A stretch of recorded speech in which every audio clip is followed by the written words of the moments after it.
basketball phenomenal na kumapit at hindi pinakawalan yung kalamangan dito at sila ngayon ang magtutungo sa semifinals dito sa ating 11 under division. A lot of heroes for them and guys like Wilson knocked down a 3 earlier, but eto, punta na natin si Dante Cristobal.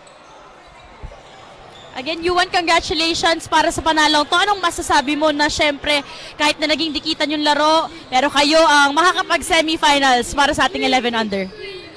Thank you po kay Lord na makakapag-finals po kami. Thank you rin po sa mga parents na sumuporta. Syempre, semifinals pa lang, medyo nag-finals na tayo agad. Pero hopefully din yun yung ma-target nyo. Baka meron kang gusto pasalamatan, batiin yung syempre teammates mo. Sa mama at papa ko po, sa kapatid ko, sa mga kampi ko. Sa ano po, mga sponsor po namin, Converge Steel. Ayun po. Again, congratulations Yuan dahil ka ang ating Chef's Magic Best Player of the Game at syempre para na rin sa Coach T Basketball. Coming up next, syempre meron pa po tayong final 6 games para